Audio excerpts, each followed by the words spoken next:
Blessings and welcome back to How to Master the Art of Manifestation 2.0, this beautiful journey that we are on in moving ourselves into a new way of life, of aligning our lives in such a way that we allow for the good that we wish to experience to flow into our lives, in such a way that we get to allow for ourselves to forever grow and unfold and expand in ways beyond anything that we've ever imagined,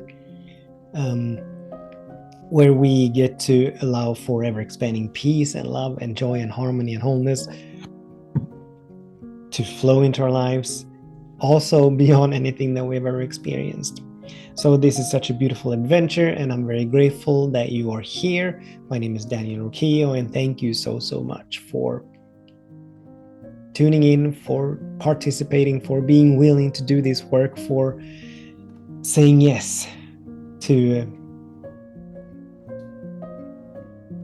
releasing and letting go of that which no longer serves.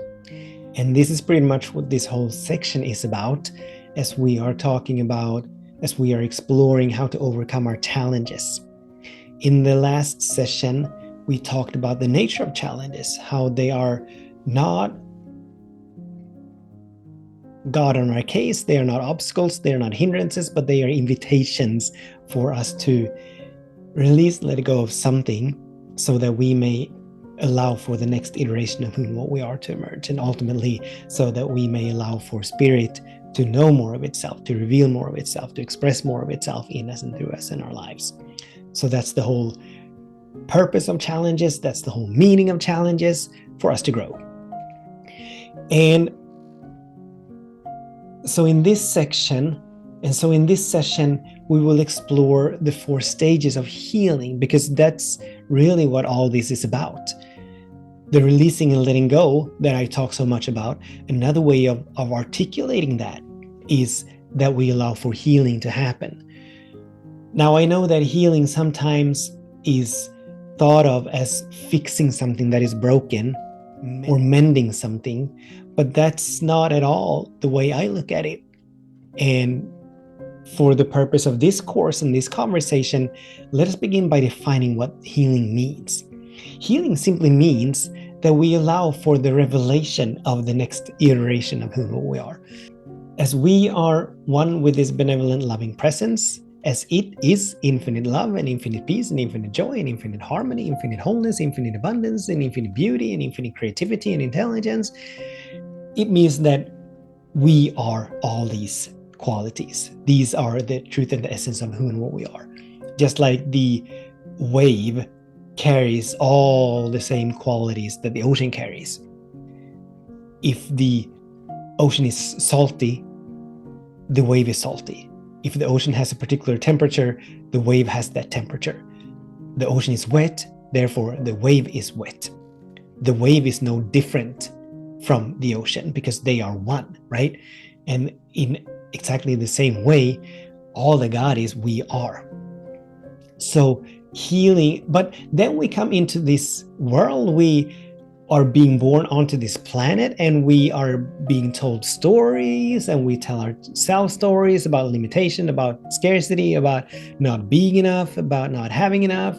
We come into the believing that we need to trust what our eyes tell us, what we can see, more than we trust in what we cannot see, that we have to trust more in what we can hear with our physical ears than what we cannot hear, more than what we can hear with our spiritual ears.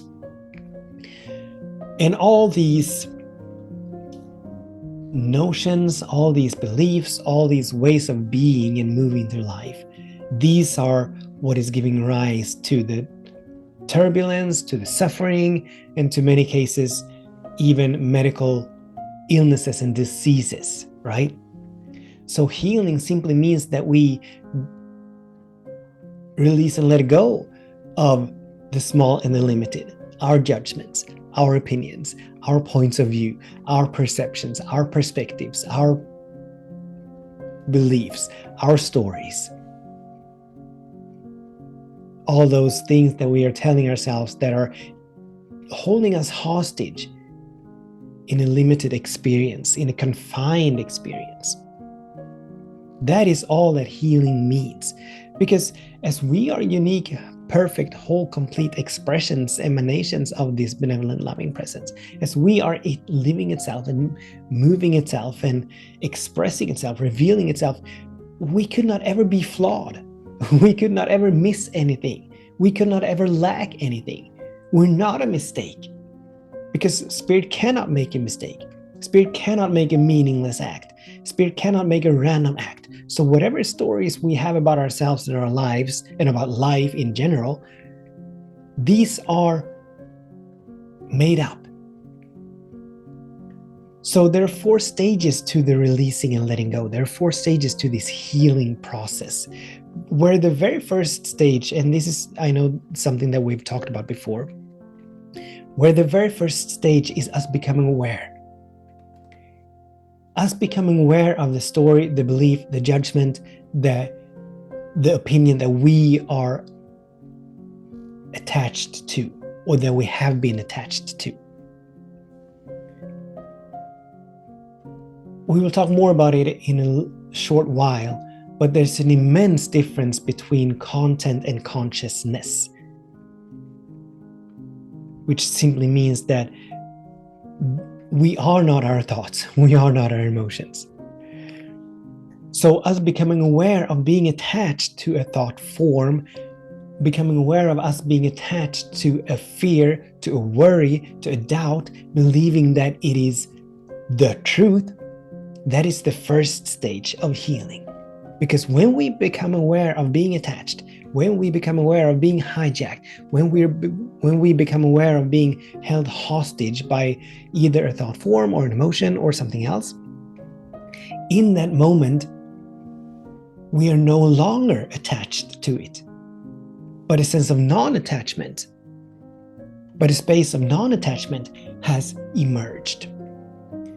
And so from this space of non-attachment, we get to move into the second stage of healing, which is embracing and allowing that which is.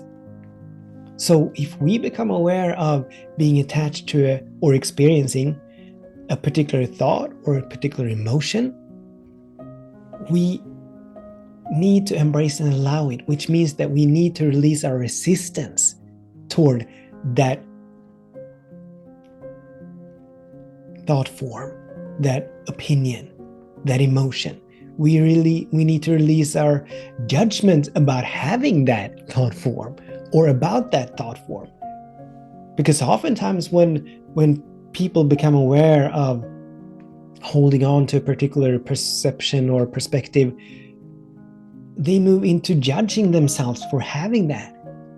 They move into saying and feeling and thinking that this is wrong, this shouldn't be.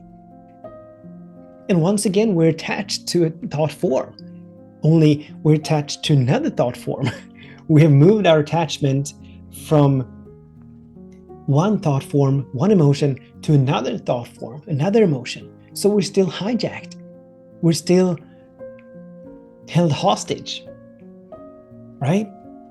So we need to move into a space of embracing and allowing, simply letting it be, simply being with it. Not calling it anything, not labeling it, not judging it as good or bad, right or wrong. Once again, I'm reminded of that statement, everything is nothing until we make it something. So we want to make everything nothing. Just as all of nature is continuously living in that space of non-attachment, of embracing and allowing. A tree that is experiencing a blizzard, it has no judgment about that blizzard.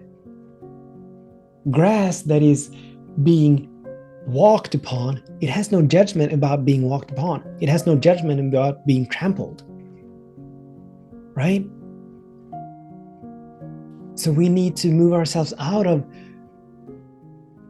labeling, out of resisting, out of trying to push away, out of trying to deny, and simply embrace and allow. Which then moves us into the third stage. And these two are very intimately connected. Stage 2, embracing and allowing. Stage 3, witnessing witnessing and observing, they're very intimately connected. But stage 3 is where we witness and observe. So we begin to pay attention to, what is this thought form really saying? I'm experiencing fear, but what is it that I'm afraid of? What is the fear saying? What is the story underneath the fear? A story of lack, a story of scarcity, a story of doom and gloom, a story of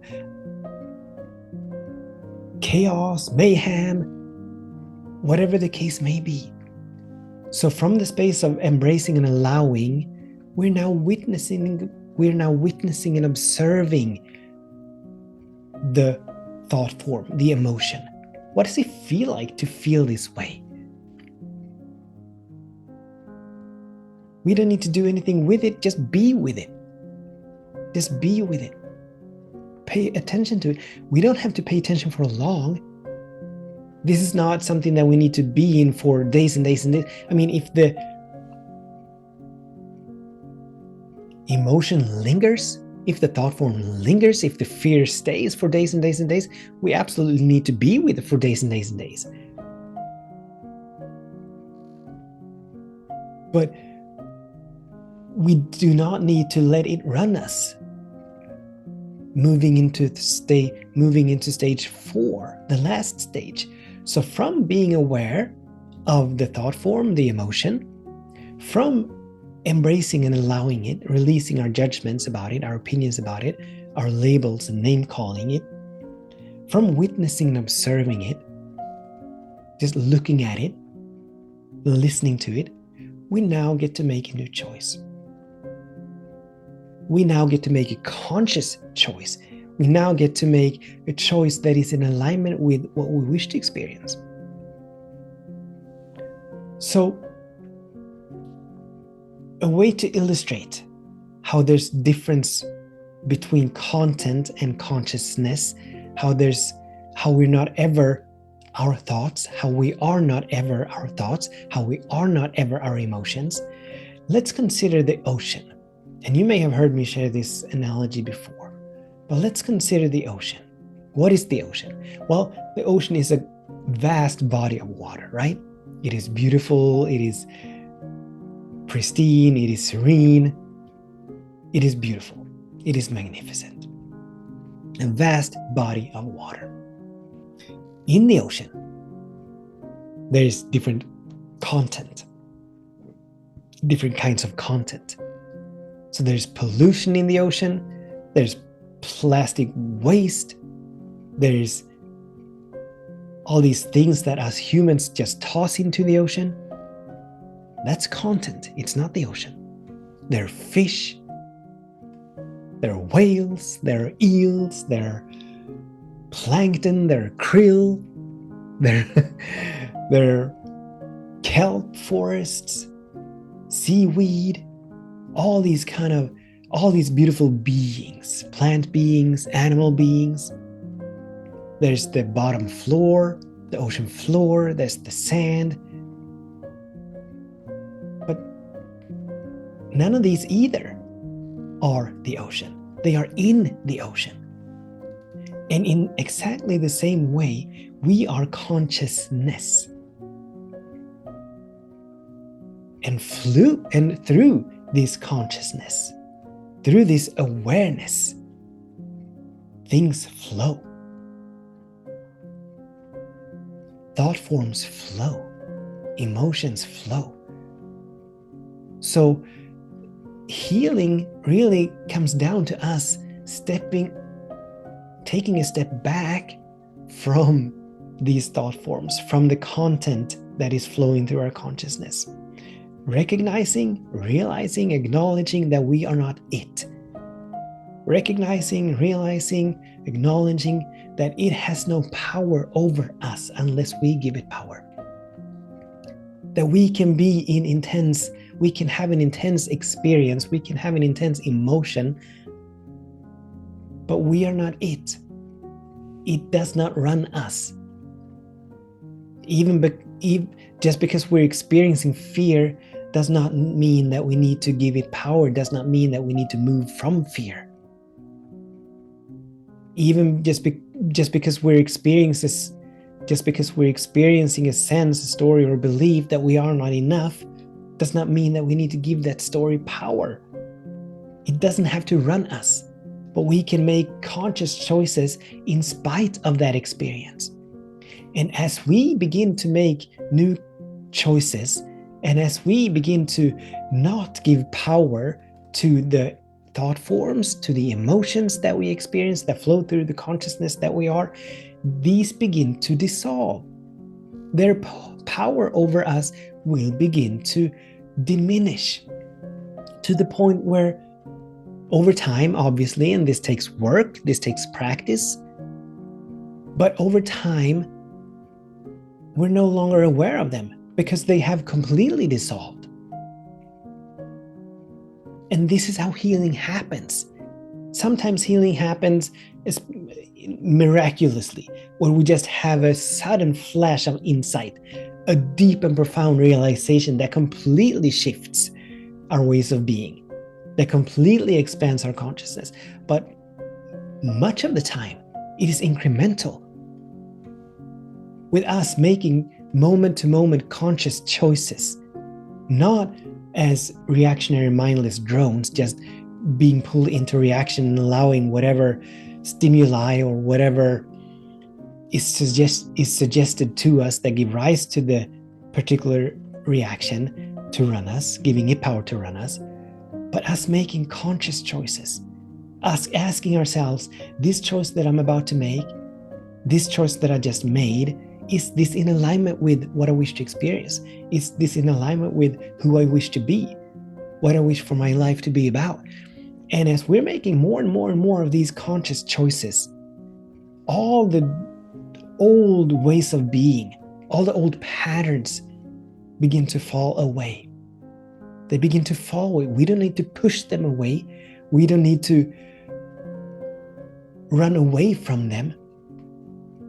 But they begin to fall away because we are not giving power to them. We're giving power to something else. As we move more and more from trust and from fear, fear begins to dissolve. So this is what healing is. And the principles are very, very simple. They're very, very simple. Awareness, stage 1. Embracing and allowing, stage 2. Witnessing and observing, stage 3. Making new choices, making conscious choices, making higher choices, stage 4. This is in a way linear, but also it is non-linear. It's dynamic as we're moving back and forth between these different stages. So it's a fluid process. It's a dynamic process. And the rest of this section will be built upon this very process. How we first of all need to become aware of what is running us, to become aware of whether or not it is serving us, and then making new choices from that space. Infusing these new choices with embracing and allowing and witnessing and observing what used to run us, but what we're no longer giving permission to run us. So the invitation for us now is to become aware, is to ask ourselves, to witness and observe ourselves and our lives, and really become aware of how we are moving through life. Are we giving power to external conditions and circumstances? Are we giving power to something outside of ourselves? Are we giving power to other individuals? Are we giving power to the ego? Are we giving power to fear? Are we giving power to what is running us? That is, in essence, what we are being invited to witness and observe, to become aware of. What is running us? Are we consciously running ourselves, or are we being run by something within ourselves or something outside of ourselves? And the question to lean into, once again, to augment and support this is, this choice that I just made, this choice that I'm about to make, is this in alignment with what I wish to experience? Is this serving what it is that I wish to call forth in my life. Another way of asking the question is this a conscious choice that I'm making? Or is this a reaction? Or is this a mental or emotional reaction to something? Cool? Yes, it is cool. Isn't it? So until we meet in the next session, I absolutely, as always, bless our days, and I bless our ways, in the full knowing that all is well, that something wonderful is happening, that everything is working for our highest good, that perfect preparation and unfolding is always happening, with much love and many blessings as always. Wow. Namaste.